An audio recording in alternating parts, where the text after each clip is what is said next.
What is up, guys, and welcome back to the Sweat It Out podcast.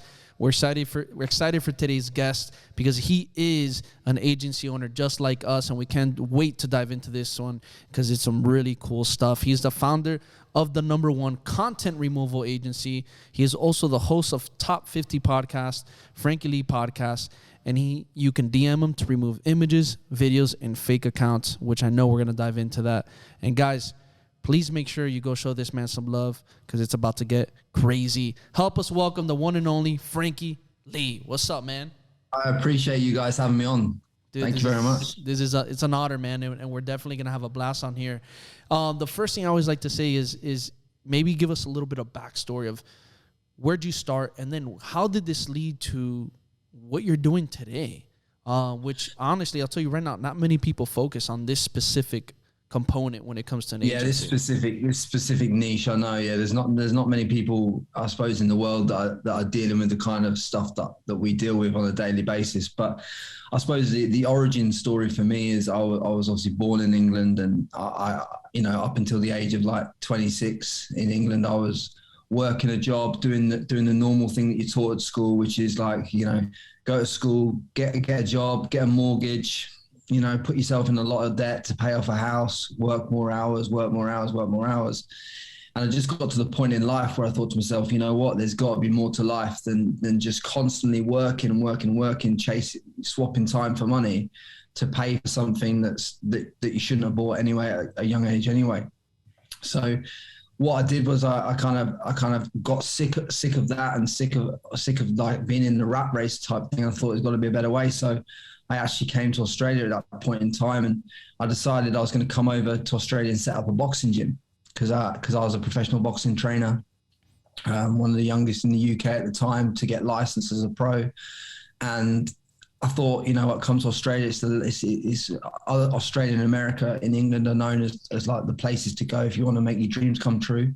So I came to Australia and I tried the boxing gym and in the fitness space and found it really difficult. Was only making a few $1,000s a week, which is not enough really to kick on and survive in Australia with the kind of expenses that it costs to live here. So after a while, I had to go back to my trade and I had to go back to doing carpentry, and I didn't really like it. And I was shop fitting. I was working 12, 14-hour days, and it was just like I thought, God, I'm back to doing what I didn't want to do. And then a mentor of mine, because I still had my boxing gym at the time, and I was training this guy, and he's multi-millionaire. And he came into my boxing gym one day and he says, Frankie, you got to start reading books. Because I'd never started reading books. And this was when I was about 27, 28. He says, you got to start reading books and start educating yourself. So I started to read things like Think and Grow Rich, and started to read all these kind of books like by Napoleon Hill and stuff. And it's really started to activate my mind into what was possible with the world and what could be achieved if you actually put your mind to it. So he said to me, one of the best things you can do is get into sales.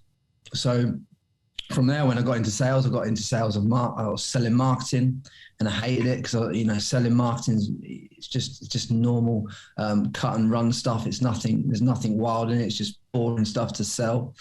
And then after that, I started to sell reputation management in about 2016, late 2016, early 2017. I started to sell reputation management to companies for another company.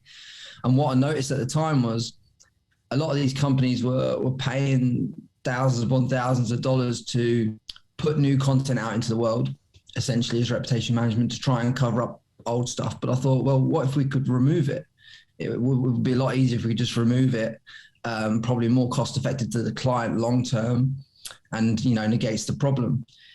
So I went on. I didn't know how to remove content at the time, so I went on to GoDaddy and I typed in content removal, and contentremoval.com was available. So $650 at the time. So I thought I'll buy that because I might need that in the future. And then a few of my girlfriends in the UK were going through what they term as revenge porn. So their ex-partners had shared images and videos of them in sexual scenarios on the internet. And there was about three of my girlmates in the UK at the time that were going through it, and they knew I was involved in this reputation management business in Australia. So they said to me, Frankie, you're one of these guys that can sort anything out, because that's what I was known for in the UK, around that industry, around boxing, around everything else, just sort everything out. They said, can you get these images and videos? And I thought, what a perfect test case to test the content removal theory.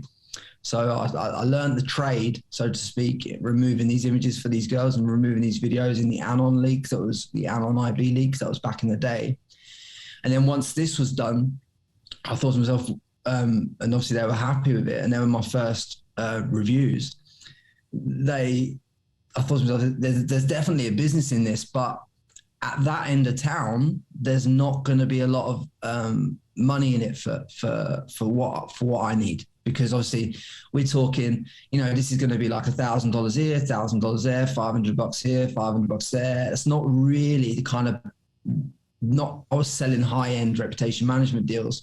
So I was selling like 30 grand here, 50 grand there, 10 grand here, 10 grand there.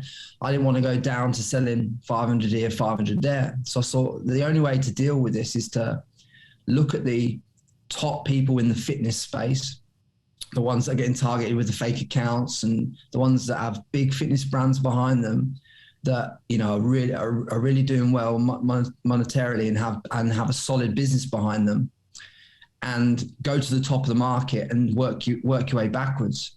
So I think the first deal I signed back in the day was, I think it was $132,000 for a year contract. So just by flipping the model on its head, I'd changed the way the value was constructed in that industry, because I went to the higher end of town rather than going to the low hanging fruit, so to speak.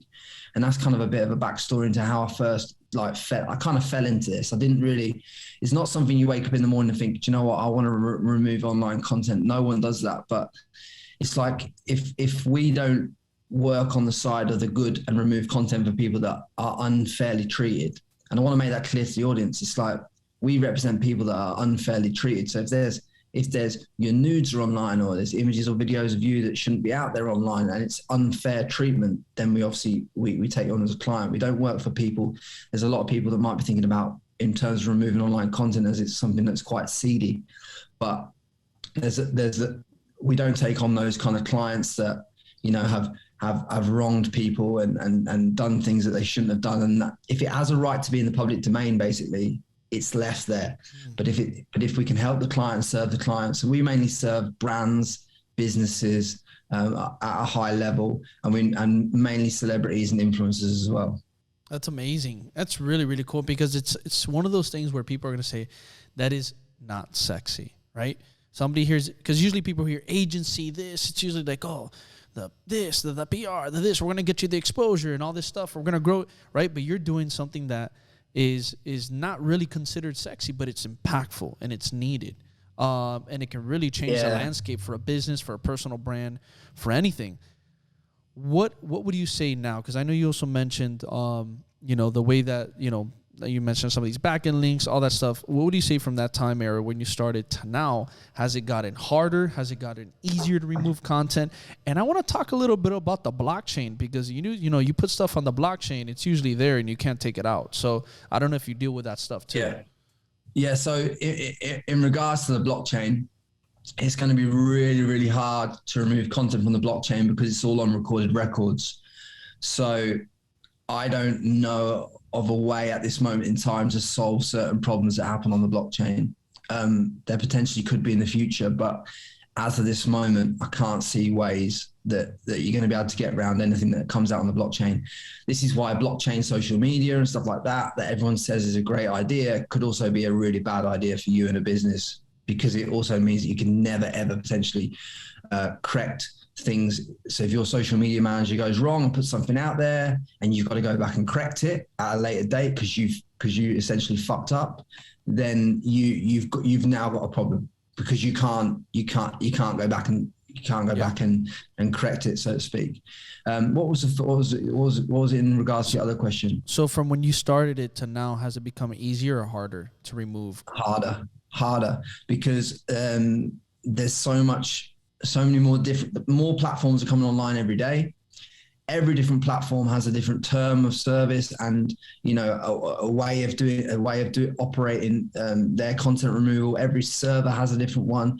The internet, in regards to removing content, is the Wild West, because you can get someone over here that will remove an image in 24 hours. But then you get someone over here that you're battling for 6 months to remove content.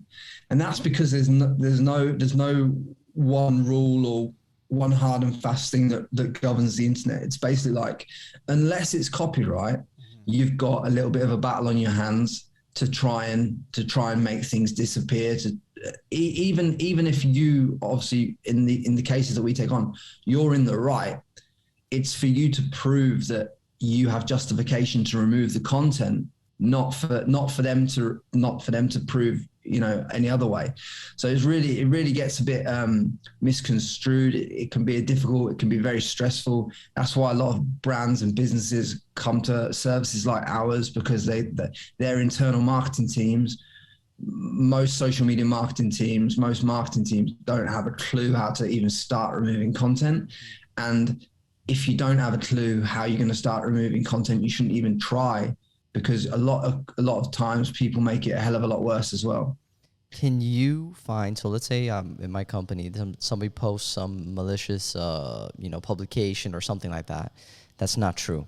And I wanted to find out, not only remove it, but find out who actually posted it. Is there a way to find out who did that? There are ways to find out who put stuff there, like, you know, with tracking stuff like that.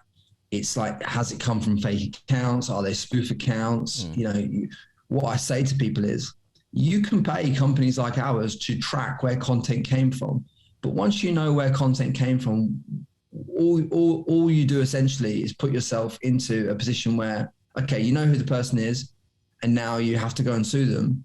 And if you go and sue them, the litigation costs you more money than it would to remove the content. So essentially, where people always with content, they always get worried. They're always getting worried about suing people and trying to pursue people and trying to punish people and trying to take people to court and everything like this. But essentially, you should always just look at the fastest route to solve the problem. The fastest route to solve the problem is, first route is, can it be removed, and do content removal if it can be removed.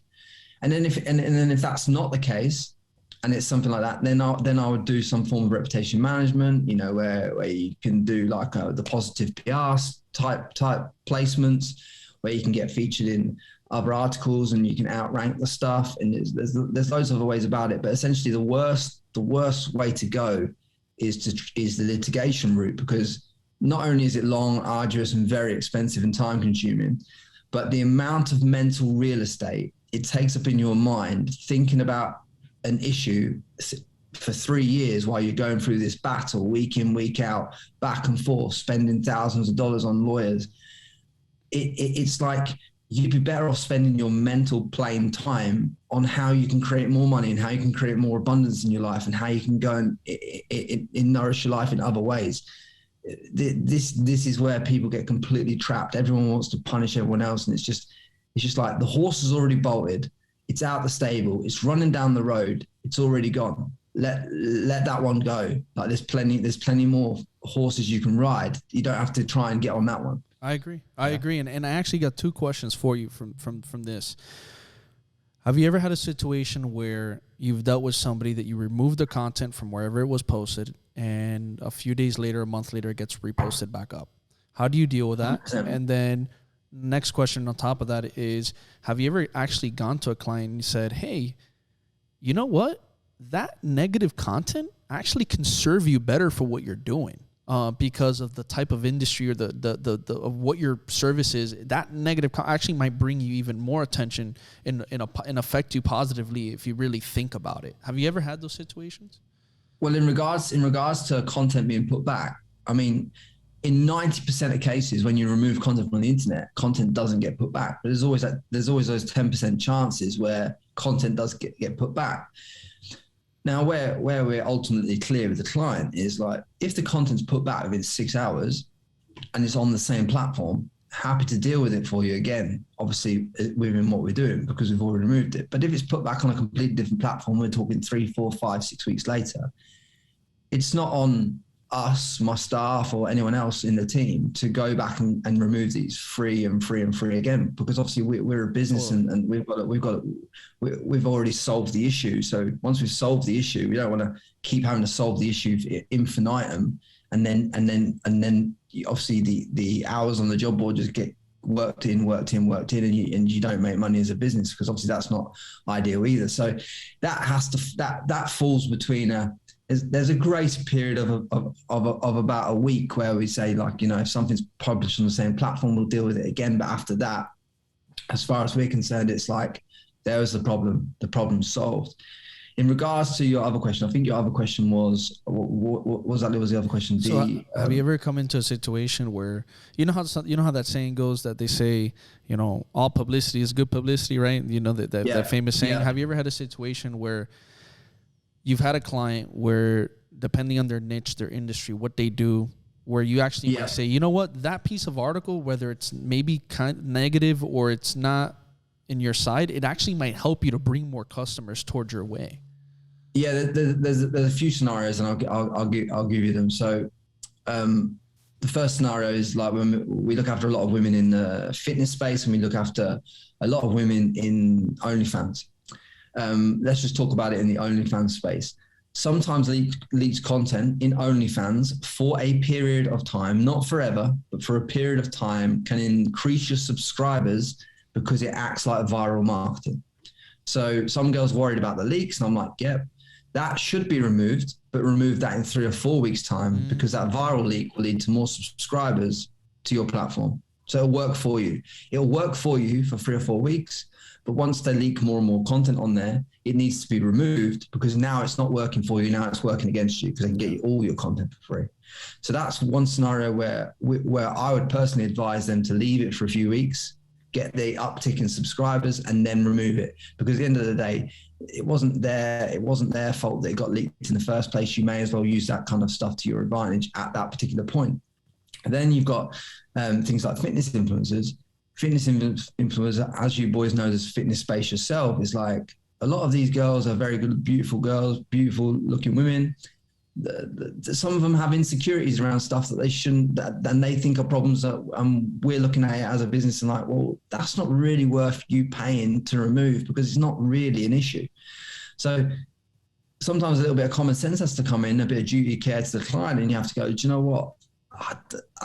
I know you think that's a problem, and I know you think that's something that you've got to solve, but I personally, I don't think that's something that I mean, have you seen this over here? Wouldn't you rather remove this, or wouldn't you rather deal with that than this? It's like kind of just giving them a lot of the job and the role as someone who works with these big brands is you kind of have to counsel these people, because people are reactive and emotional about content, and they want to go after removing all this content over here, and some of it isn't even worth bothering with. And that's when it comes into, you have to bring people into alignment, because a lot of the time they want to remove the content predicated on the fact that something else is happening in their life. They could be splitting up with a boyfriend. They could be going through mental struggles. They could have been locked up for the last 12 months because of COVID, right? There's loads of things that are happening in their outside of life, and part of your job role is to understand that these people are, you know, that it's online content. It's in a certain format, maybe images, maybe videos. They're feeling a little bit like about it, and they've got other things going on in their life, and these other things can inherently put a different perspective on the way that they react to that issue and blow that issue completely out of hand. So you have to be able to rein it in and make them understand that sometimes what you're facing isn't actually a problem. And have you ever worked with, I guess, like, I was trying to think of an organization, but have you ever worked with any like athletes or anybody like that who was like, oh, I got to remove all these this content? Like, how long is like a normal process to remove for like a celebrity? Because I'm assuming that they're always going to get reposted all the time. Maybe that same content. It depends on what the issue is with celebrities and athletes. I mean, one thing I do want to say on this, boys, is the fact that, like, you know, people have to understand there might be some people here who aren't celebrities and athletes probably listening to this as well, and it's like, they're like, why do these celebrities and athletes get to remove content? It's because these people have a right to privacy too, and have a right to, you know, not have everything online. And when you sign up to be a celebrity or an athlete, you understand that there's going to be some things online about you that you don't have, that you can't deal with and stuff like that. You understand that. But when it's in relation to a lot of your personal life, or your wife or your daughter or your husband or your son, and it's like when it starts getting a little bit personal, that you have every right to defend yourself and start to remove things off platforms. And I suppose a typical process for someone like that can be anywhere from 24 hours engagement to a year. Depends on the level of athlete, celebrity you're talking about. Depends on the issues that they're facing. It depends how often these issues pop up, and it depends on the type of content you're dealing with. It really is completely variable, predicated on the fact of like, this is causing us a problem now, but is it going to cause us a problem in 3 months' time? You know, there's certain content that, you know, if you don't remove it within 4 weeks, it's no use whether it's removed or not, because now it's flown by. So there's so many different variables, and it's all on a client by client basis. But one thing I will say to you guys is we don't work with thousands of clients anymore. We don't have a book of 1,000 clients. You know, we might be working with 10, 20, maybe 30 at maximum at the most, because of the level of people that we're dealing with. Like, so we're just gonna completely revamp the website, for argument's sake, and make it an application to you. So you apply to become a client. You can't just click and call us and all this stuff. We're just gonna make it an application basis, because of the level of clients that we want to look after as a business, but the level of clients that we get referred and attracted to. So we want to flip the model on its head that way as well. Quality versus quantity, right? Mm-hmm. That's the way to look at certain aspects of things too. You can look after clients with the right budget, and clients that are high level clients are better to work with, phenomenally better to work with, because the budget means that you can go all out in terms of what you need to do to get the jobs done. But it also means that you can serve them at a higher level. The $1,500, $2,500, $3,500 clients that you get that just want to remove 1 or 2 links, you know, we don't work at that level, because we can't serve them, because the expectation is up here, but the hours on the job board's here for the skilled work, in terms of like trying to help that stuff out. And that's not really how this business works best. Totally. How much time can it take to remove something? Like what's the real like time frame behind removing something, or what are the intricate pieces that you can come across, like obstacles and stuff like that require so much labor work? The time frames are completely variable on the type of content you're trying to remove. I mean, if you're talking about an image, you could be talking anywhere from like 24 hours to 6 weeks, you know. Wow. image or a video. It is solely, and you could be working on that. You know, someone in the office could be working on that 3 hours a day, could be working on it 4 hours a day. Depends. It's also, you've also got something which is called like response time. All the platforms have different response times. So you could contact the platform and make an application, make a case in the way that we make cases, present it to a platform. They could not respond for 6 weeks. It could be as simple as that, to remove it once you've made your case. But the problem is, you got to make your case, put it with the right people at the business, or the server, or the platform. You know, once you've made your case, you've now got to wait. You have to wait a certain amount of time before you can go to the next step, because that's how this world works. But you're waiting on their response time. Their response time, in a lot of cases, predicates how fast you can remove content. Can cost you even more. Because, but bear in mind, right? Bear like in mind, guys, for your brand. Yeah, but whilst this is all happening, you've got the client over here that wants to remove the content that's obviously on our backs, trying to remove the content. You got the platform over here who's limiting their response time. you've got the issue in the middle of it, and everyone's stressed about it. And this might be something that can be removed in 20 minutes once the application is approved to remove it. But the application process to get to the point where it takes 20 minutes to remove, now that can take 6 weeks, 8 weeks, could take 6 months, dependent on response times from the platform. And that's why you have to be mindful of that when you set the expectations of a client in any business, like with what you guys do. It's like, well, it could be this, or it could be this, or it could be anywhere between that. And it's like, you got to be realistic in the fact of like, it's not as simple as people think. Just because it's an image over there, someone can press delete, and someone can press delete. But presenting the case to allow not only someone to be able to delete it at one end, or to allow you to go in there and remove it yourself, to present that case can take weeks. And the reason why it's better to take weeks than not to go in it through an illegal method to remove content is because when you remove content in an illegal manner, you don't have the ramifications for the client. You don't have the ramifications for the business for removing that piece of content either. This is all good information. Yeah, this is great. I know for sure, and all of our audience members and listeners are going to really pay attention closely to this one. And I want to ask you now, because you talked about video content, photo, links on websites, stuff like that. But one of the biggest questions I want to ask you is, let's say there's a celeb or a big one of your clients who's dealing with the issue that their account got hacked, and now whoever hacked their account is using it unlawfully, using it to defame their name. Can you go ahead and delete that account? So there's a few things. I mean, if it's verified, it's going to be inherently more difficult to it's going to be inherently more difficult to delete, but it'd be a bit easier to get back in terms of like recover.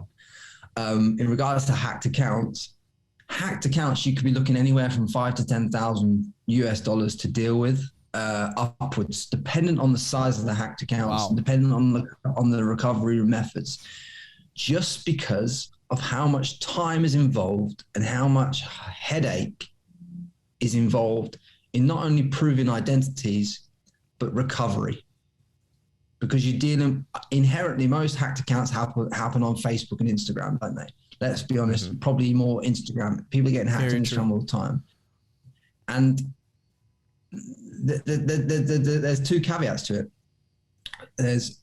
We'll get a lot of people hit us up through, the contentremoval.com or at content removal on Instagram, or my personal Instagram or whatever. They'll hit us up and they'll be like, we want to recover this hacked account. Now, let's put it, I want to put it into this context. Let's say that it's a girl, she has 100,000 followers and she's got a hacked account. And we say to her, look, it's a time consuming job. And we say it's going to be $5,000, right? For argument's sake. Do you know how many people don't want to spend $5,000 on recovering a 100,000 account? This is the biggest problem. The biggest problem I see is not recovering a hacked account. It's the fact that a lot of people that have 100,000 followers on Instagram can't even afford to spend the 5K, the 10K on recovering the account. And the reason they can't is because they're not monetizing their audience in the right way in the first respect, right?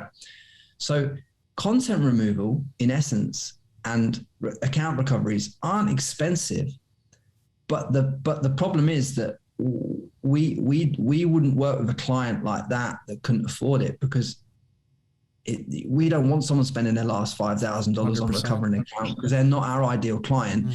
They're going to get a horrendous experience with us, because they're going to be like, it's our last $5,000. I need it to be done now. No, but then we're going to get an horrendous experience as a business, because we're now working with someone in scarcity. So this is where it all comes down to, like, knowing who you are as a business and how you want to position yourself in the marketplace. And I'm perfectly fine with the fact that I know that our services are expensive to the average person, but the average person isn't going to be our client, because we can't serve the average person, because we don't have enough time on the board or money to pay people to be able to serve that client.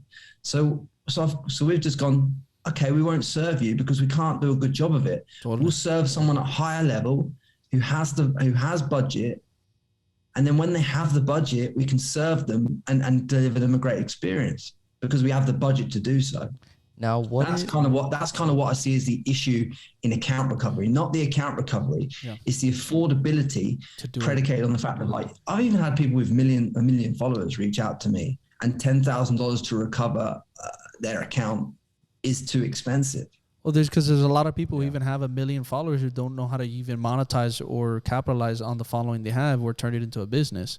So then when they get hit with that, they're like, whoa. But if you have somebody who's monetizing it, using it correctly, knows how to leverage it for business, they have no problem because that's their money maker. That's my cash cow. I'm gonna. Hey, here you go. I need my page.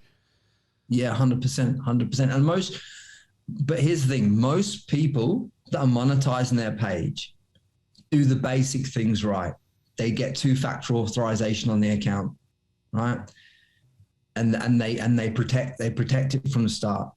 They register their trademarks. They put the things in place to protection because they're operating as a business, as an entity from a professional standpoint. A lot of influencers are just flying by the seat of their pants all the time and just don't. One day they're doing quotes, next day they're doing fitness content, next day they're doing modeling, next day they're doing this, next day they're doing that. They get $1,000 here, they get 10,000 there, then they get free. There's no viable model there. If there's no viable model, no repeatable process, then it's really hard to scale up and monetize what you're doing. What about NFTs? What about having your social profile turn into an NFT? Wouldn't that help you, I guess, alleviate a lot of these problems? Well, Twitter just did a test on verification profile pictures for NFTs, right? Mm-hmm. And there was people that didn't own the NFTs that were still getting verified as the owner of that NFT on the blockchain. So that still has a lot of teething problems at this moment in time, because there's people putting Bored Ape Yacht Club NFTs as profile pictures that didn't own them, right? So I still think we're probably like 6 to 12 months off that being a full-time reality. Once it is a full-time reality, whether you have your profile photo as your NFT or not, I don't think that's going to help you in terms of account recovery if you don't protect the account itself. And the simple thing you can do to protect your account is like just simply put 2-factor authorization on. It takes 5 minutes. 2FA is going to save you a hell of a lot of problems. Attach your right phone number to it, attach the right email to it, 2-factor authorization, get your account as secure as you can. And if you use the Google Authenticator app, the Authenticator app as one of your ways in, that makes it really hard for someone to go and crack your account and to cause you problems. But when it comes to security online, you just got to make sure that you get 2-factor authorization on every piece of everything you use, every social account, every crypto account, everything that matters to you should be on 2FA with the Google Authenticator app. And it takes 5 minutes. I mean, you can do it right this second as you listen to this podcast in your settings of every app you use, your Binances, your Instagrams, your Facebooks.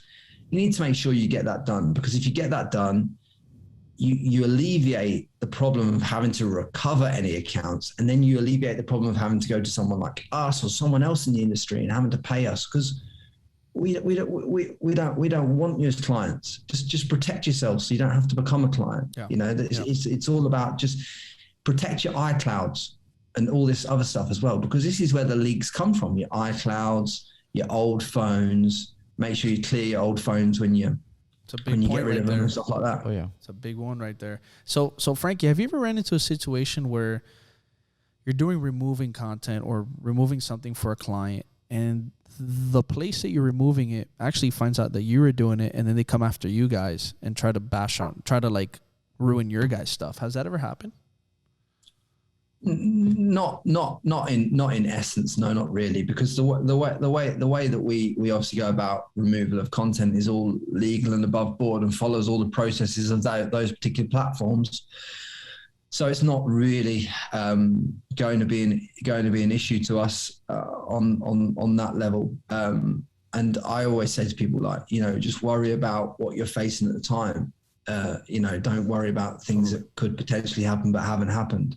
Do you know what I'm saying? Makes sense. Totally makes sense. And I gotta ask this because I gotta ask: has there ever been a time that you've had to remove content on a political level for politicians, for any of these people in that level?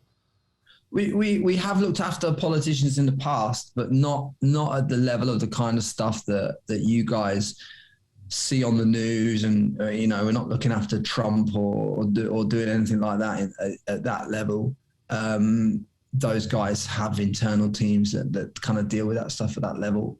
And when it comes to like politicians and stuff, it has to be something. If we're going to take it on, it would have to be something that is unnecessary to be in the public domain. So it might be a doctor's dress or an image of them with in a sexually compromised photo on a blog site or something along those lines that in order it has the right to be removed. It's not just we're not just a business that goes out to the world and starts removing random content. There are businesses out there that do that, but we're not in that space. We just try to look after a small group of high-level individuals and brands, mainly brands, and just protect them online in terms of the social media manager puts this out and then they got to get rid of it and all this kind of stuff that happens in these businesses, and it allows us to protect them at a real high level. They have this PR issue. Someone's got to do it, and that's what we do. And Frankie, are you involved in anything other than agency? Are you involved in any real estate or anything like that over there in where you're at? I do have real estate in the UK. Just a residence I bought when I was young. I do have some real estate. I have some NFTs, some crypto stuff, and I'm involved in those kind of spaces. Which has been your favorite one? Which one has been your favorite one so far? Real estate, NFTs, crypto? I think commercial real estate has got to be the favorite. It's got to be the favorite game of everybody, because when you've got commercial real estate, and I haven't got any yet, but this is what I'm going into, is commercial real estate is just such a better deal than owning residential. Because residential, you got all the maintenance, you got to deal with tenants and all that stuff. Whereas when you rent out a commercial unit, say you've got a factory or a warehouse unit and you rent it out, you might get a 3+3 year lease or a 5+5 year lease with a lot of these rentals in Australia, for argument's sake. And they take care of all the ground rents and all this other stuff, and they have to look after the building and everything like that. So when you rent it out for 3 years, it's just a cash flow producing asset for 3 years, and you don't have to go and look at it again for another 3 years. And they're the kind of places that I would be looking to allocate to, because that to me seems like a hell of a better deal than being in residential. I mean, I don't know what's your opinion? I think it's huge, especially here. I'm actually a broker in commercial real estate here in Miami, and the market has been. I posted the other day in my account a chart of prices increasing and inventory just going down. So I don't know if it's been like that over there where you're looking at, but here in the United States, multifamilies, commercial, they're disappearing left and right. Yeah, so it is like that. So because of the rise of the e-com space, a lot of people are looking for these small commercial warehouses. These warehouses that have the mezzanine floor where they can have the office and the staff upstairs and all the picking and packing downstairs. A lot of e-commerce businesses in Australia are looking for those type of units. And that commercial real estate, if it was listed at $650 for $650,000 in a certain area, it's now $1 million. I believe so it's like there's a bit, and you bought it off the plan for $650, it would now be $1 million off the plan, when it's built. So there's so much. I just think that space. Basically, what I personally believe is I went to school, got a job, did an apprenticeship, got a mortgage, bought my own dwelling. I've paid it off. I own it now outright. So that's sorted, and it cash flows all good. And I can remortgage and pull equity out and use it for other stuff now. And that's great. But what I would suggest that people do is forget owning your own house, rent where you live. Like, do you know what I mean? Just rent where you live. Use it as a home office, use the tax advantages that you have with renting where you live, write some stuff off. And this is not financial advice, but then look at the commercial route and look at things that cash flow and put money in your pocket, because there's too many people, I think, buying their own home, and it's just buying your own home. It's just a stupid idea before you've got cash flow. Yeah. And that's why I think commercial is that's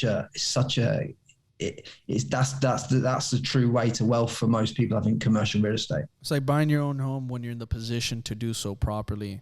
Buy your own home with the cash flow from your commercial real estate.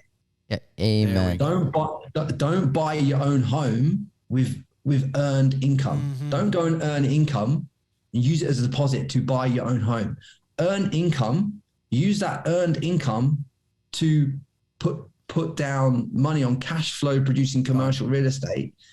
When you've got enough cash flow commercial real estate over time, with you saving, with you working and earning more deposits and the increase in value and remortgaging against your buildings and buying more buildings, you'll build up.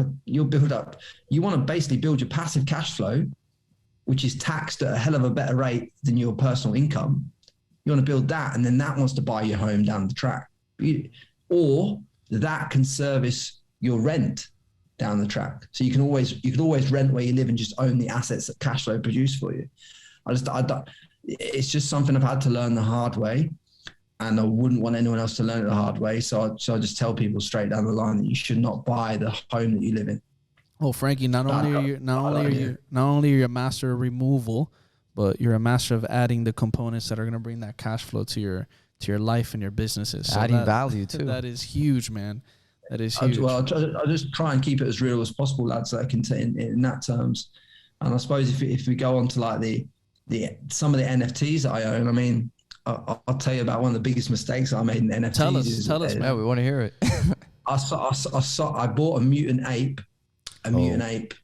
Yeah, for about 1.5 to 2 Ethereum. At this moment in time, that would probably be worth about 50, 75 Ethereum. I sold it for about 4.5, maybe 6 Ethereum. I sold it for. Worst mistake. So this was early on. Best thing I ever bought was a World of Women NFT. One of them sold at Christie's auction last night for £567,000. So about $755,000 US. So that was the best thing I ever bought. I paid $15K for it. Wow.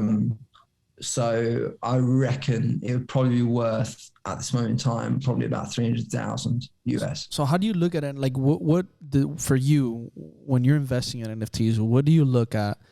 What is like your criteria? Yeah. What's your criteria, the markers for success? And then what are the flags that this is going to be a downhill project? So I've made a lot of mistakes in NFTs. I've bought a lot of NFTs. Don't get me wrong, I've won more times than I've lost in NFTs, but I've made a lot of mistakes where I've bought NFTs that the art looks good, or this looks good, or that look, they have this component or that component and it looks good. They're telling you they're going to go in the metaverse and all this crap, and it's like, and I've just bought it and I've minted these NFTs, or I've bought them after market and then I've lost money on them. The truth is, it's like, let's just break down World of Women NFTs, because this is a great example of a project. And it ticks every box. It's like, is the art good? Yes. It was the first ever female project. So let's just look back. When you look at the first male projects, like your CryptoPunks and all that stuff, and the cats and the Bored Apes and all these ones that came along, when you look at those and how successful they've been, you're like, well, this is the first female project. It's got great art. It's got celebrities backing it and buying it. Now, not celebrities that are paid to back it, not influencers. You're talking about, you got Reese Witherspoon buying one. You've got, you got Eva and Gloria buying them. They're paying for them. They're not being given them. So it's like, this is what gives it the legs to be able to do it. Then it's like, look at how the IP rights are structured in the fact of the NFT as well. Look at, I bought the NFTs that I was buying within the World of Women had royalty components of after sales contained within the smart contract of the NFT. So you can get royalty payments for owning certain ones of those NFTs at certain percentages because of certain traits they hold within the NFT. So you can buy NFTs like that you believe are blue chip and get passive income paid in Ethereum for holding it. That's without the capital growth of the NFT itself. I mean, World of Women, I think, is a fantastic project. I think one project, I think I've got some women and weapons as well. And I'm basically looking at female-led projects at the moment. I'm focusing on female only in NFT space. And females do buy the most stuff in general in anything. So 5% of the NFT space, 5% of the people buying NFTs are women, 5%. But women always catch up late to the party when it comes to buying online. But when they get to the party, they buy more than men, right? And you get exponential growth. So I'm from the e-com space and looking after lots of e-com brands. A lot of 80% of their customers will be female. Even if they're buying it for the male, even if they're selling male stuff, they'll be like selling it to females for the males. So just by looking at that trend, I've gone, okay, well, if I back this World of Women's project, not only is it the first to market, it's got some of the best artwork, it's got some of the biggest names in Hollywood buying this stuff. But once women start to understand how NFTs work and understand how to buy the NFTs at scale, and once buying NFTs becomes simpler to the average person on the street, girls are going to be paying a fortune to have these as profile photos, to have these as images in their houses on these smart screens. And people don't know what's about to happen if you buy the right projects, but you have to buy the right projects. So all these ones on Instagram that you see pumped by influencers are just complete crap and you shouldn't go near them. But there are some select projects out there that you can buy that by paying, $3,000, $4,000, $5,000 now, you could be sat on something worth $100,000, $200,000 in the future. But before you get to that, you want to make sure that you buy one within the collection that has a royalty payment attached to aftermarket sales, because if you get that written into the smart contract, even whilst you're holding it, even if it doesn't go to the $100,000 mark, you're not worried about that because you're earning income along the way of the aftermarket sales. Every time someone buys and sells them, if you're getting 5% of the royalties distributed between 50 NFT holders, and that thing's selling hundreds and thousands of Ethereum per month on OpenSea, you can do the math on that and you can really run it through and you can see how profitable it can be to own them. Wow, that's really, really tremendous advice. And I know a lot of our listeners are going to definitely implement that. What are your personal top 3 NFT projects that you're eyeing right now that you would say these are 3 that you need to pay attention to right away and possibly invest in? I want to keep it real simple for the audience because I want to work in the blue chip space, because I think there's so many crap projects coming out. I think we should just keep it blue chip. So the first one, the first and the one that's still most undervalued is World of Women, because I think you can still buy them for like 10 or 15 Ethereum now, as of the day we're recording this.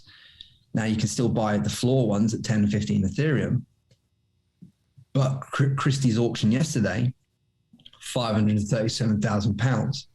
That is something I'll be willing to take a punt on at 10 or 15 Ethereum because of the nature of the fact of the top ones are going for real good money. Then I'd be looking at like Mutant Ape Yacht Club because I think it's got massive legs under Bored Ape Yacht Club. I think as the crypto space grows, these things are going to go to the moon. And then I'll be looking at Bored Apes as well, because it depends if you're a business or a brand and you're looking for somewhere a different asset to park some money in. I'd park 250, 300,000 in a Bored Ape because you've got your commercial property, you've got your e-com business, you've got all these different streams of revenue. Why wouldn't you try and have some digital art as well? Because what people don't get, which I kind of foresee, is I kind of foresee that art galleries in the metaverse that actually make money in digital games will pay you rent your NFTs to put in their art gallery.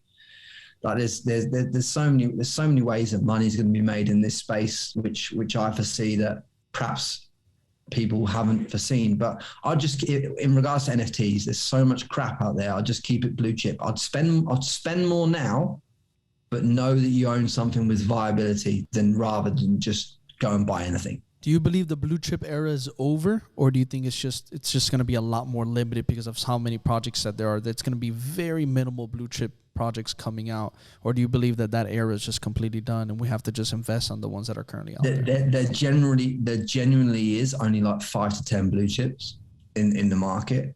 Like there's not 20, 30, 40, 50, 60. There's not. I mean, the reason why I think his name's Guy O'Leary, but I think that's his name, or Gus O'Leary. But he's the IP guy for like Red Hot Chili Peppers. I think he does it for Nirvana and stuff like that, and he does all the worldwide IP for all these guys. He signed Bored Ape Yacht Club, and he also signed World of Women NFT.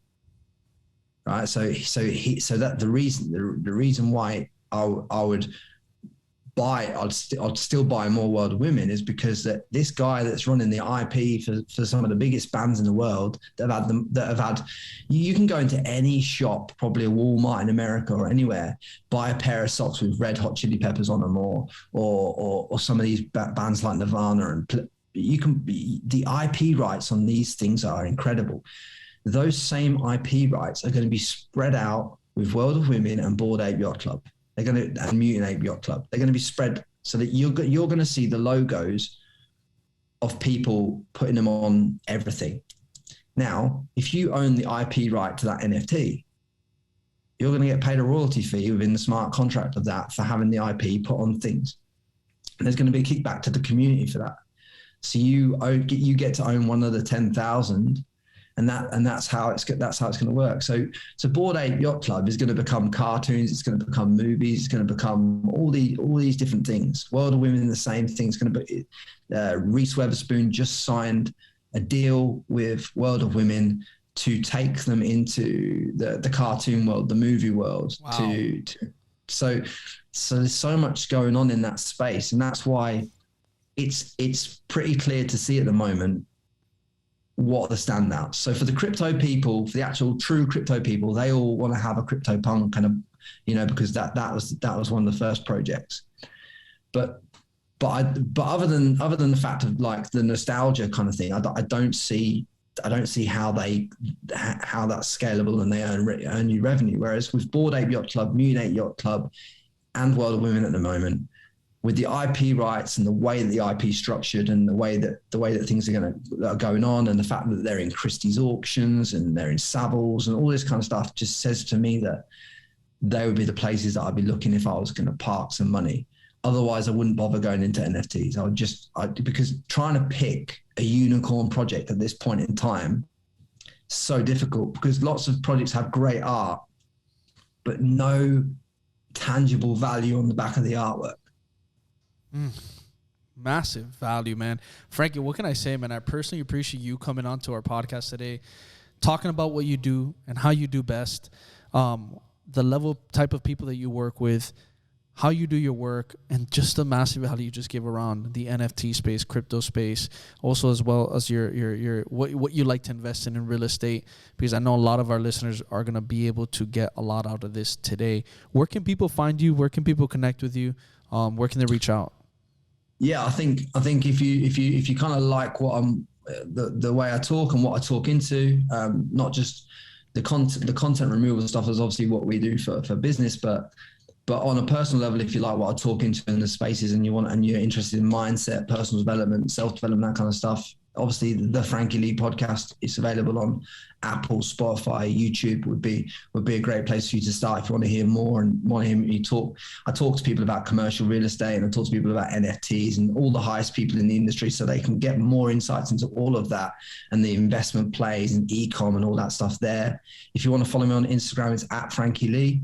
And if you want to go to my website, it's frankielee.com, and you can find me there, and that'll show you all the links and everything else. And if you do want to remove online content, contentremoval.com is the best place to go, and send us an inquiry. Just know that when you come there, you're not coming there for a $500 image removal. It's not really the space that we work in. Frankie, we appreciate it. And we like to end it on a good note. What is the biggest piece of advice you can leave off to all our listeners today in one single sentence? in one single sentence, I'll struggle, but I could sum it up for you in a bit of a paragraph. I think a lot of people need to understand, before they understand anything investment-wise, before they do anything business-wise, I think they need to understand who they are ultimately. I think as a person, you need to understand who you are. And I think if people took a journal out with 2 pages open like this and wrote down on one page who they truly want to be and everything they want to achieve in life and how they want to turn up to the world and the value that they want to give to the world. I think if you wrote that on one page, and then I think if you wrote on the other page truly who you are at the moment right now and how you turn up, I think if you were actually honest on both accounts, you'd see the incongruencies between the 2 pages, and that would show you a clear road path on how to go from one side to the other, to how to go from where you are to where you want to be. But until you're willing to sit with yourself and express who you truly want to be and where you truly want to go, and then how you're truly turning up to the world right now, you cannot put the 2 together, and you cannot see clearly the path of least resistance to get to where you want to go to. Frankie, if I had a bomb button, I put it right now, press it down really hard. So I'm just going to say it with my words, boom.